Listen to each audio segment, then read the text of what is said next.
দীপ্ত সংবাদে স্বাগত জানাচ্ছি আমি মোহাম্মদ ইফতেখার। শুরুতেই নিটোল টাটা সংবাদ শিরোনাম। প্রথম ধাপের উপজেলা নির্বাচন কাল পাবনার সুজানগরে আটকের 12 ঘণ্টা পর মুক্ত চেয়ারম্যান প্রার্থী। ভারতের লোকসভা নির্বাচনে তৃতীয় ধাপে ভোট হচ্ছে 93 আসনে। আহমেদাবাদে নরেন্দ্র মোদীর ভোট। সিরিজের তৃতীয় টি-20তে মুখোমুখি বাংলাদেশ ও জিম্বাবুয়ে। টস হেরে ব্যাট করছে স্বাগতিকরা।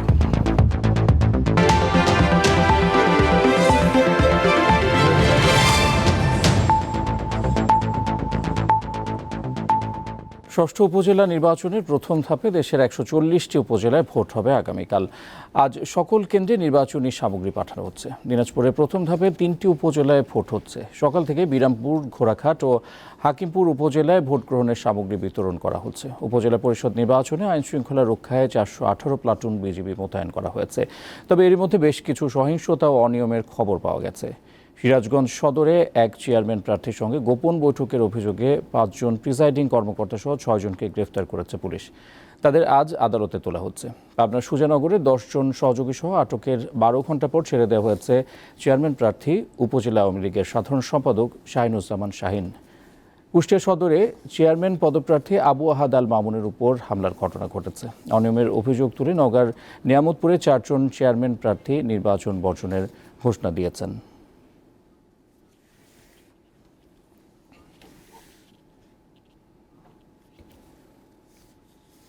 দর্শক, উপজেলা নির্বাচনের তথ্য জানাতে সিরাজগঞ্জ থেকে যোগ দিচ্ছেন সহকর্মী সিরাজুল ইসলাম। সিরাজ, কেন্দ্রগুলোতে নির্বাচন সামগ্রী বিতরণের কাজ কোন পর্যায়ে আছে? গ্রেফতার প্রিজাইডিং অফিসারদের বিষয়ে সবশেষ কি তথ্য আছে আপনার কাছে?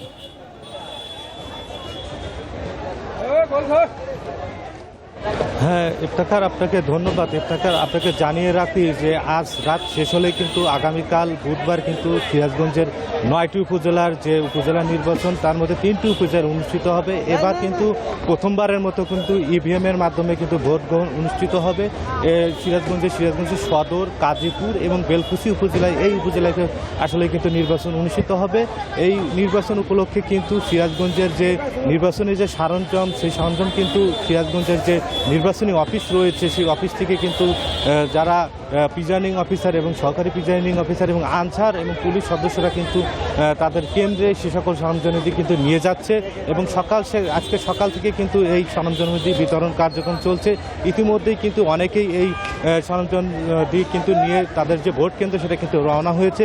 একটা বিষয় জানিয়ে রাখি যে সিরাজগঞ্জে এই 3টি উপজেলায় 390টি ভোট কেন্দ্রে কিন্তু তাদের যে ভোট কেন্দ্র রয়েছে, সেসব ভোট কেন্দ্রে কিন্তু ভোটাররা তাদের মূল্যবান ভোট কিন্তু প্রয়োগ করবে। এবং আজকে সকাল থেকে আমরা যদি দেখাই যে নির্বাচনের যে সরঞ্জামাদি সেটা কিন্তু বিতরণ করছে। একটা বিষয় জানিয়ে রাখি যে এই গতকাল রাত্রে কিন্তু যে এখানকার সিরাজগঞ্জ সদর উপজেলায় যে এক চেয়ারম্যান প্রার্থীর সাথে প্রিজাইডিং অফিসারের যে গোপন বৈঠক চলছিল, সেখান থেকে কিন্তু 5 জন প্রিজাইডিং অফিসার এবং 1 জন স্কুলে সহকারী শিক্ষককে কিন্তু আটক করা হয়েছে। তাদেরকে কিন্তু সিরাজগঞ্জের যে পুলিশ সুপার কার্যালয় রয়েছে, সেই সকল পুলিশ সুপার কার্যালয়ে কিন্তু রাখা হয়েছে এবং আজকে কিন্তু তাদেরকে জিজ্ঞাসাবাদ করা হচ্ছে এবং জিজ্ঞাসাবাদ করার পরে কিন্তু আজকে বিকেলে কিন্তু তাদেরকে সিরাজগঞ্জে আদালত রয়েছে, সেই আদালতে কিন্তু তোলা হবে। আসলে কি কারণে তারা আসলে সেই চেয়ারম্যানের সাথে আসলে প্রার্থী রয়েছে তার সাথে গোপন বৈঠক করছে, সেটা কিন্তু এখন কিন্তু জিজ্ঞাসাবাদ করছে। তবে আর একটা বিষয় আপনাকে জানিয়ে রাখি যে নির্বাচন সুষ্ঠু করতে কিন্তু সিরাজগঞ্জের রিটার্নিং কর্মকর্তা রয়েছে শহীদুল ইসলাম, তিনি যেটা আমাদেরকে জানিয়েছেন যে তারা কিন্তু পর্যাপ্ত পরিমাণ নিরাপত্তা ব্যবস্থা, পুলিশ, আনসার এবং মানুষ যাতে নির্বিঘ্নে ভোট দিতে পারে, অরাজকতা সৃষ্টি যাতে না হয়, এর জন্য কিন্তু ম্যাজিস্ট্রেট এবং নির্বাহী ম্যাজিস্ট্রেট এবং বিভিন্ন বাহিনীর সদস্যরা কিন্তু এই ভোট কেন্দ্রগুলোতে কিন্তু পাহারা দেবে। এখন পর্যন্ত ভোটের যে সার্বিক পরিস্থিতি এখন পর্যন্ত স্বাভাবিক রয়েছে এবং আগামীকাল হয়তো জানা যাবে যে আসলে কেমন পরিস্থিতি হবে। আর এই ছিল আমার কাছে সিরাজগঞ্জের যে 3টি উপজেলার ভোট কেন্দ্রের সর্বশেষ অবস্থা। ইফতেখার। দর্শক, সিরাজগঞ্জ থেকে এতক্ষণ আমাদের সঙ্গে যুক্ত ছিলেন সহকর্মী সিরাজুল ইসলাম। ষষ্ঠ উপজেলা পরিষদ নির্বাচনের ভোট সুষ্ঠু করতে প্রতিদ্বন্দ্বী প্রার্থীসহ সকলের সহযোগিতা চেয়েছেন প্রধান নির্বাচন কমিশনার কাজী হাবিবুল আউয়াল। সকালে রাজধানীর আগারগাঁওয়ের নির্বাচন ভবনে ব্রিফিংয়ে তিনি সহযোগিতা চান। সিইসি জানান, প্রথম ধাপে ১৫২টি উপজেলার তফসিল ঘোষণা করা হয়, তবে হাইকোর্টের আদেশ এবং বিনা প্রতিদ্বন্দ্বিতায় জয়ী সহ নানা কারণে আগামীকাল ভোট হবে ১৪০টি উপজেলায়। তিনি জানান, সরকারি দলের এমপি মন্ত্রীদের স্বজনদের প্রার্থী হওয়া নিয়ে নির্বাচন কমিশন কোনো সমস্যা অনুভব করছে না, তবে প্রভাব এড়াতে বেশ কিছু উদ্যোগ নেওয়া হয়েছে। সিইসি বলেন, দলীয় প্রতীকে ভোট হচ্ছে না, তাই নির্বাচন প্রতিদ্বন্দ্বিতাপূর্ণ হবে। নির্বাচন যাতে প্রভাবিত না হয়, আমরা আমাদের তরফ থেকে সব ধরনের চেষ্টা করে যাচ্ছি এবং যারা মাননীয় সংসদ সদস্য, মাননীয় মন্ত্রী, অনেককে আমরা নিবৃত্ত করতে পেরেছি। আবার অনেকে হয়তো বা এলাকাতে আছেন।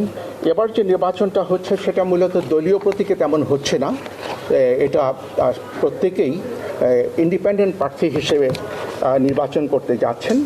তো কাজে নির্বাচনের প্রতিদ্বন্দ্বিতা হবে।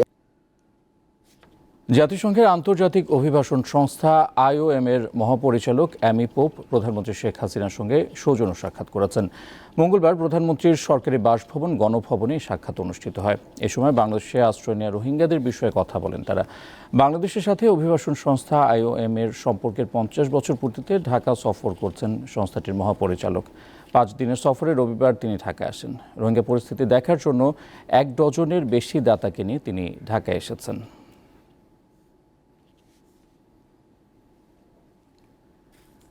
জুলাই থেকে টিসিবি পণ্য নির্ধারিত স্থায়ী দোকানগুলোতে পাওয়া যাবে বলে জানিয়েছেন বাণিজ্য প্রতিমন্ত্রী আহসানুল ইসলাম টিটু। মঙ্গলবার রাজধানীর বারিধারায় টিসিবির পণ্য বিক্রয় কার্যক্রমের উদ্বোধনের সময় তিনি কথা জানান। এসব দোকান পরিচালিত হবে স্থানীয় জনপ্রতিনিধির মাধ্যমে। দেশব্যাপী 1 কোটি ফ্যামিলি কার্ডধারী নিম্ন আয়ের পরিবারের মাঝে টিসিবি পণ্য বিক্রি করা হবে। টিসিবি কার্ডধারীরা সর্বোচ্চ 2 লিটার সয়াবিন তেল, 5 কেজি চাল, 2 কেজি করে মসুর ডাল কিনতে পারবেন। প্রতি লিটার সয়াবিন তেলের দাম রাখা হবে 100 টাকা, প্রতি কেজি চাল 30 টাকা এবং মসুর ডাল 60 টাকা।